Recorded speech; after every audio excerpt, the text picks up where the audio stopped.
right, we'll be in Judges chapter 17. And this is the second to the last section of Judges, if you're going to parcel it out according to sections. And there's no longer any judges in the book of Judges. Last judge was Samson, and there's two more in the book of Samuel, 1 Samuel. The priest Eli and the prophet Samuel himself. But they don't appear in this book. This book is coming to a close. These last five chapters of Judges are split into two different sections. This first section will be chapter 17, 18. The next one will be 19 through 21. And when reading this, you don't have that comparison and contrast between a godly judge with the wickedness of the people. So the author leaves it up to your imagination, or leaves it up to this precursor of saying that everybody did what was right in their own eyes. There was no king in Israel. There is no leadership in Israel right now. Everybody's just doing what's right in their own eyes. And so you get stuff like this that we're going to read about in 17 and 18. Judges chapter 17, we'll start in verse 1 tonight. There was a man of the hill country of Ephraim, whose name was Micah. And he said to his mother, "The 1,100 pieces of silver that were taken from you, about which you uttered a curse, and also spoke at my ears, behold, the silver is with me. I took it." And the mother said, "Blessed be my son by the Lord." And he restored the 1,100 pieces of silver to his mother. And his mother said, "I dedicated the silver to the Lord from my hand for my son, to make a carved image and a metal image. Now therefore I will restore it to you." So when he restored the money to his mother took 200 pieces of silver and gave it to the silversmith, who made it into a carved image and a metal image. And it was in the house of Micah. And the man Micah had a shrine, and he made an ephod and household gods, and ordained one of his sons, who became his priest. In those days there was no king in Israel. Everyone did what was right in his own eyes. Now there's a young man of Bethlehem in Judah, of the family of Judah, who was a Levite, and he sojourned there. And the man departed from the town of Bethlehem in Judah to sojourn where he could find a place. And as he journeyed, he came to the hill country of Ephraim, to the house of Micah. Micah said to him, "Where do you come from?" And he said to him, "I am a Levite of Bethlehem in Judah, and I am going to sojourn where I might find a place." Micah said to him, "Stay with me and be to me a father and a priest, and I will give you 10 pieces of silver a year and a suit of clothes in your living." And the Levite went in. And the Levite was content to dwell with the man. And the young man became to him like one of his sons. And Micah ordained the Levite, and the young man became his priest and was in the house of Micah. Then Micah said, "Now I know that the Lord will prosper me, because I have a Levite as priest." These final two sections show the level of corruption and morality that the tribes of Israel descend to. This has reached a new low for Israel. Israel goes through some tough times, and they descend to another level of idolatry and immorality throughout this book. But this level has no judge. It has no contrast. There's no holy obstruction. There's no one that says, "Hey, you shouldn't be doing this." There's no one that says, "Hey, this is wrong. The Lord has commanded this." People are doing everything what's according to right in their own eyes, because there is no king. And as these sections are breaking off, they're breaking off the regular pattern that we have grown accustomed to by reading this book. There's no crying out to the Lord. There's no deliverer being raised up by the Lord. So this is really Israel destroying itself from the inside out, just like Rome did. Common refrain, "There is no king in Israel" at that time, is the repeat that goes on. There is no king, there is no king, there is no leadership. Everybody's just doing what seems right in their own eyes, and that's not going to end well for them. They're letting their own wicked heart be their guide. So the wickedness of these tribes is shown to be rather easy, and they're content with it. It's easy to begin this wickedness, and it's easy to continue it. This is displayed by the family and their desire to deviate from the commands of the Lord, because there's no one to stop them. The mother says, "I'm going to dedicate this silver to the Lord." And then she takes it to the silversmith for 200 pieces of silver, and then makes a carved image, a metal image. And they have their own shrine, they have their own household gods. Micah builds his own little kingdom. He has his own priest even. I mean, he ordains his son as a priest. And then he fires him and hires this Levite when he has someone more of an opportune time. Yeah, exactly. How convenient. They're letting their own wicked heart be their counselor. And they don't care. But the amazing thing is that they still mention the Lord, though. Because they said, his mother said, okay, well, we're going to dedicate this to the Lord. This is who it's going to be to. And Micah says, I know that God's going to prosper me. God's going to bless me because I have this. So after he has all of these puzzle gods and all of this wickedness going on, he still thinks that the Lord's going to bless him. So it's a little ironic, a little comical, but also very sad. This man from Ephraim named Micah takes 1,100 pieces of silver from his mother. So he previously stole it from his mother. Then he comes back. He says, in the hearing of the ear, I heard you curse the person that took the silver. I don't know if he got worried or scared or what. But he comes back to his mother, returns the silver, but his mother's okay with it. And in fact, she's rejoicing that the money's returned to her. And out of this, she responds that I'm going to dedicate the silver to the Lord. So what we're going to do is we're going to make a carved image and a metal image, as if that's exactly what God wants. Absolutely. Yeah. Now, this is a little bit like the idolatry that the people had at Mount Sinai, because when they were coming up to Aaron and they were complaining because we don't know what happened to Moses, we need someone to lead us. And Aaron said, take your earrings, to take your plunder from the Egyptians, and we're going to set the fire, we're going to make this golden calf. And so he had his carving tool, and he made this golden calf. But he didn't say that this is another God. He said, this is the God who took you out of Egypt. This is the Lord. Although God told them that you're not to have an image of me. And out of all things, they were very familiar with the god of a cow. Because the Egyptians had a lot of gods, but that was one of their main gods, was the form of a heifer. That's what they were accustomed to.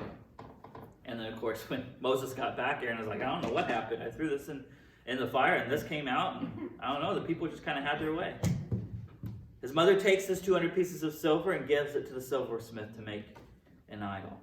Micah already has a shrine, so he just needs the other pieces, right? They apparently seem to know somewhat of Genesis and Exodus and Deuteronomy, probably through oral tradition. They know some of this. So he makes an ephod. He makes the breastplate. He makes the outer garments of the priesthood.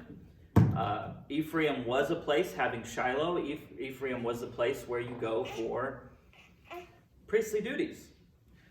But either out of uncontentment or just really Micah saying, I'm going to establish my own religion. I don't want to go all the way down to Shiloh. I want to stay here and have my own.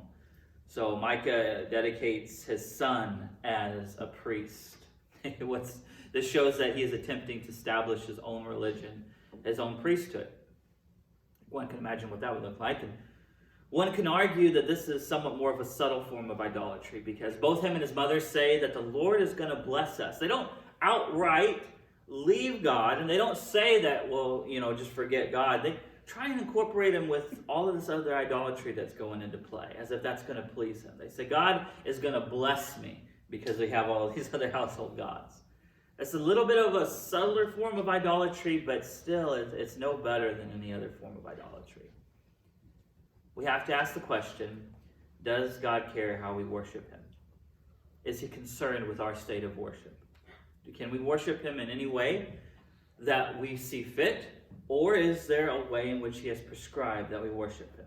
Well, Jesus said that those who worship him must worship him in spirit and in truth. I think that shows the state of heart that we're to have in worship. I think from this we can see very much that God does care a lot about how we worship him.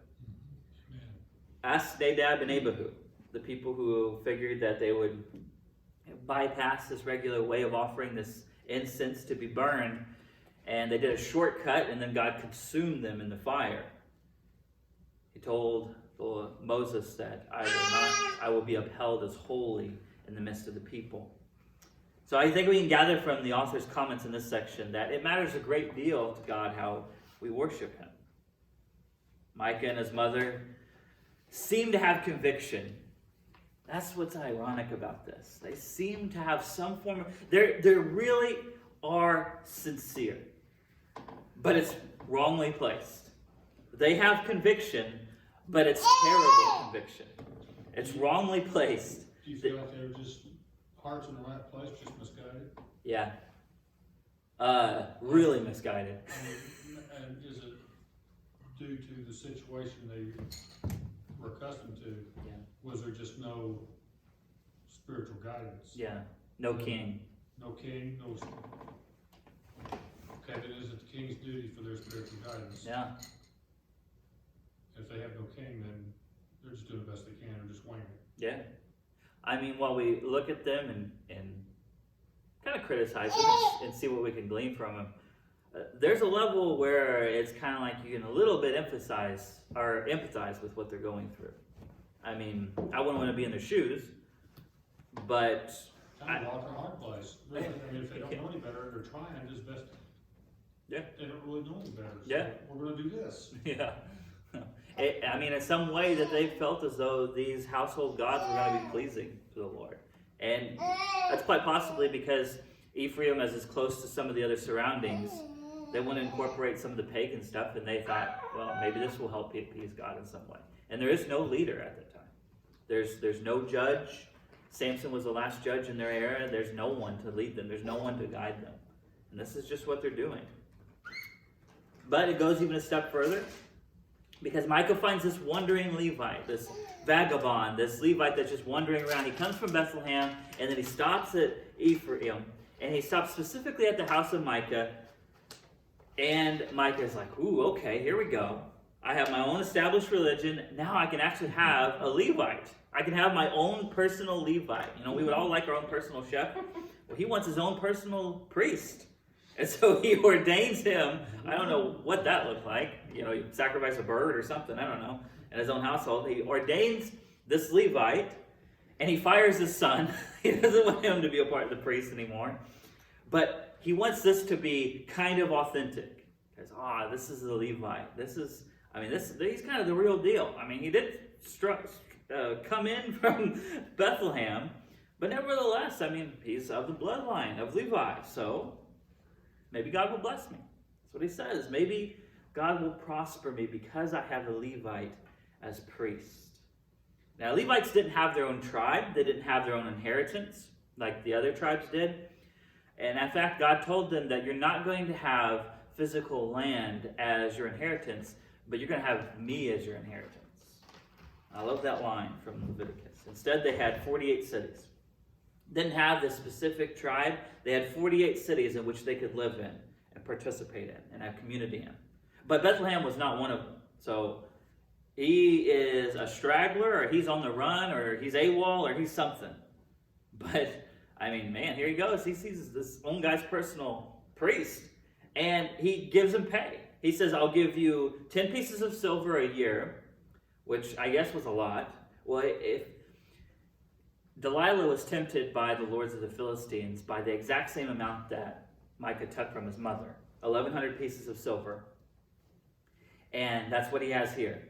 That must have been a lot of money, because with 200 pieces of silver, they give it to the silversmith, and that makes 2 gods.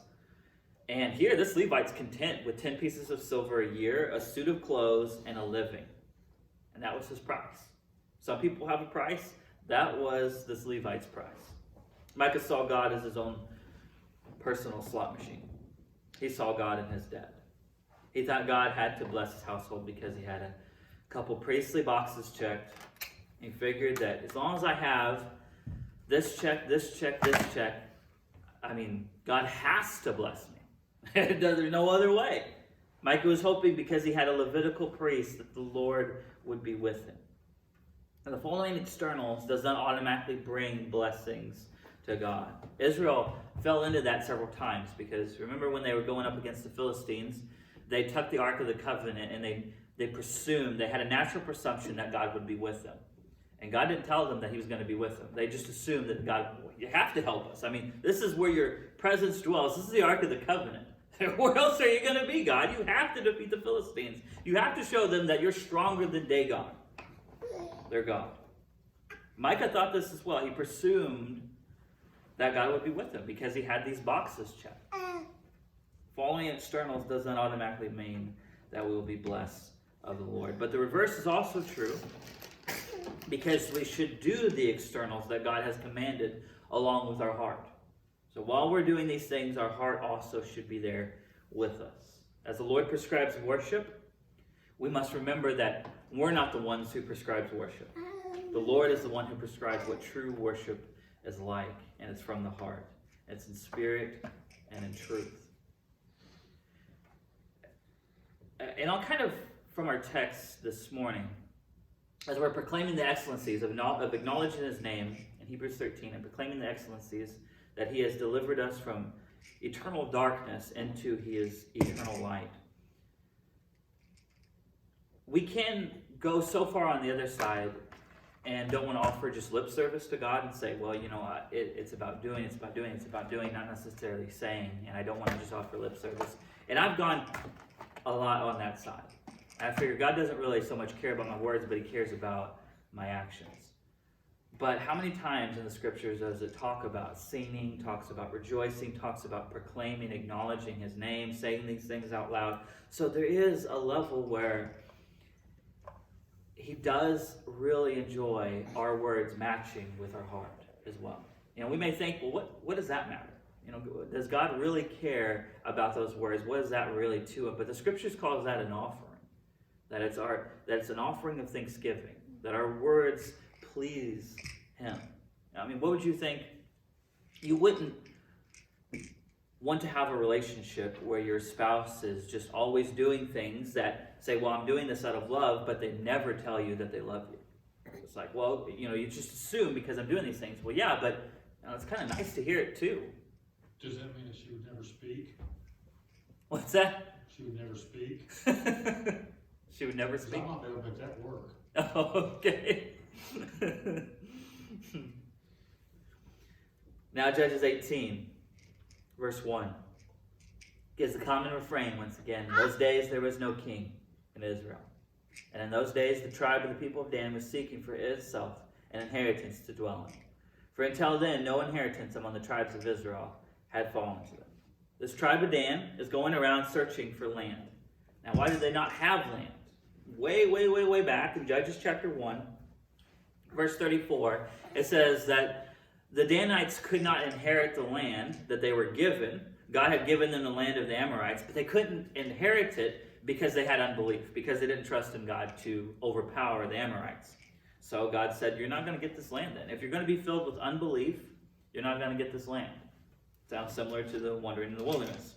They had failed to drive out all the inhabitants of the land because they would not trust God, and they would not drive out the Amorites. It's not as though they just wasn't strong enough, they didn't have the right weaponry, they just couldn't outsmart the Amorites. It was that they didn't have faith in the Lord.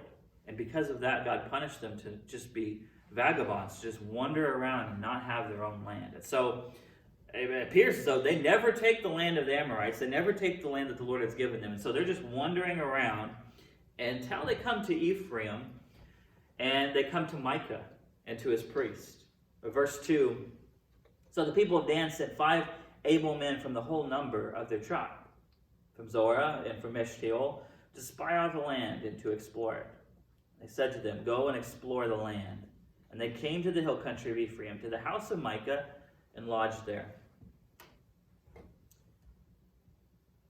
Lost my place there. There we go. When they were by the house of Micah, they recognized the voice of the young Levite. So they know this Levite. They turned aside and said to him, who brought you here? What are you doing in this place? What is your business here? And he said to them, this is how Micah dealt with me. He has hired me, and I have become his priest. They said to him, inquire of God, please, that we may know whether the journey on which we are setting out will succeed. The priest said to them, go in peace. The journey in which you go is under the eye of the Lord. Man, that priest is a great priest, right? He didn't even have to consult with the Lord. He just knew. They asked him, it's like, so inquire of the Lord. Are we going to be successful? Are we going to get this land? The priest says, absolutely. As they're going out to spy this land, they find Micah in the land of Ephraim. And they discover this Levite, and they want to know, are they going to take this over? Are they going to find land? Levite agrees with them. I think this is a warning that false priests and false prophets will always tell you what you want to hear. Mm-hmm. They will always tell you what to hear. Think of the false prophets, and further on down in the Old Testament, there is people like Jeremiah. Jeremiah was getting up and saying that, hey, you're going to be taken over by Babylon. The only way to escape Babylon is to repent. God's going to take you there, Isaiah tells them. Assyrians are going to take you over. You're going to be taken by Babylon. But if you trust in the Lord will deliver you. But they had all these other prophets that was saying, no, Babylon's not going to take you. Jerusalem's God's people. We're going to be blessed. Just keep doing what you're doing. And of course, well, they found out who was really telling the truth there or not. But false priests, false pastors, and false prophets will always tell you exactly what you want to hear. They'll never tell you anything opposed to that. They'll never talk about sin, hell, or judgment. He wasn't definitely going to tell them that, no, you're not going to take this land. He wants to tell them exactly what they want to hear. So they depart from Ephraim, go to Laish, and they find this place in Laish that they think that they can take. People there, I guess, seem weak or something, or it seems unfortified, and they're feeling pretty confident about themselves. So, like, we can take this land, guys. The 5 guys that are there, they go back and they take the rest with them. Figure, all right, this is it. We're going to get our land. They return, they report to the people of Dan of their hopeful prospect, and then they take 600 men. Not sure exactly how many Danites they have, but they figure they can take them all with 600. They go out, but they go back to the house of Micah, and then they begin ransacking Micah. They just begin taking all of his stuff. I think that's a little rude because, Micah housed these people. Nevertheless, they just start taking everything. They think that this is going to bless their journey, I suppose. Verse 14, skipping. Yeah, verse 14.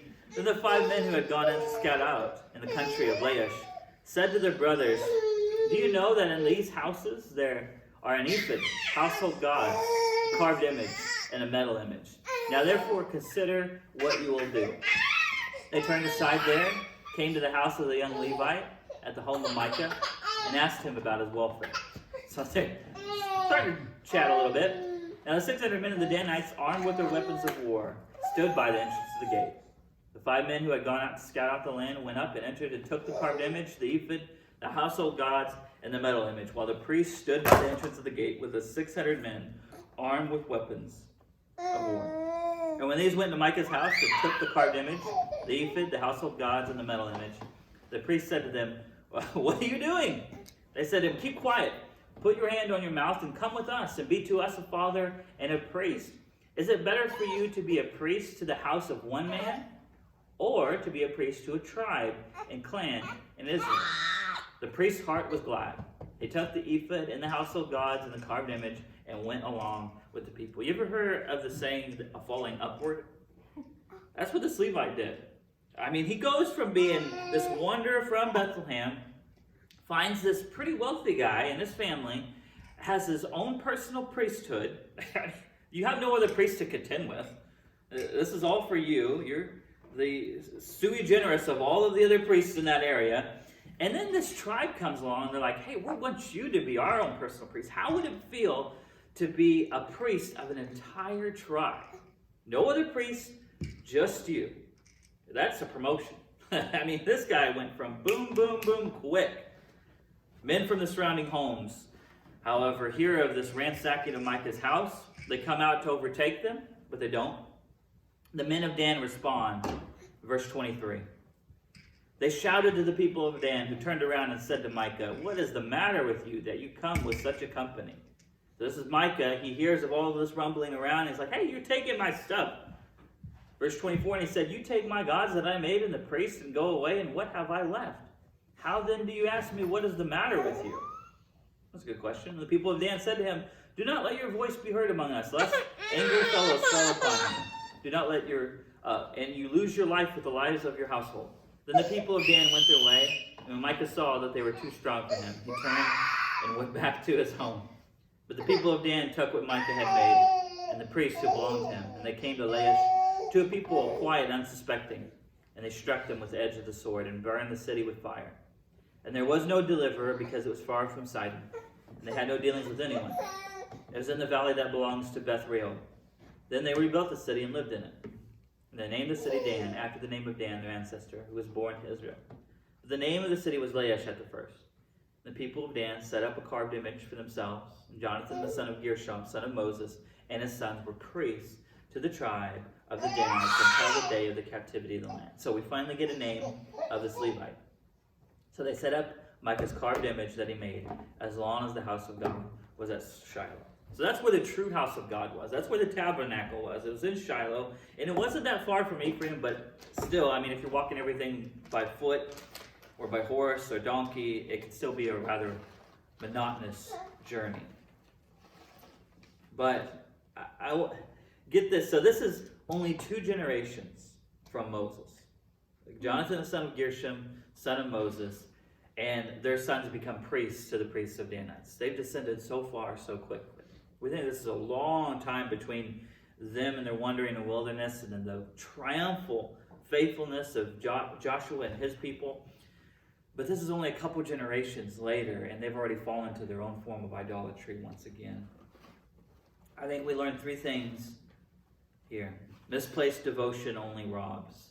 This guy had misplaced devotion, and he was robbed physically and spiritually, emotionally. That he had all of his hopes set on these things, and the Danites come, take everything, they rob him, and he can't overpower him. He's only one man, and so he goes home and he has nothing left.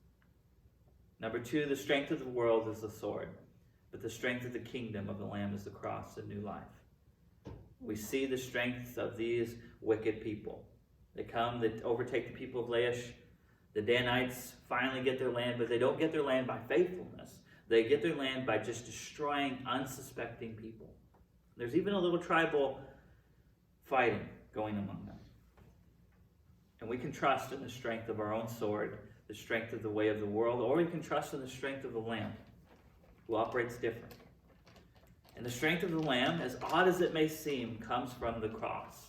It comes from his death. It comes from his resurrection. And it comes from his new life. And lastly, apart from the kingship of the Lord Jesus, Judges chapter 17 and 18 is our normality. So while we look at this wickedness from these people, this is just normal behavior. There's nothing necessarily odd about it. This is normal behavior of anybody that's apart from God. This is normal behavior of anyone that does not desire to follow the Lord. Following the flesh leads to death, while following the Spirit of God leads to life.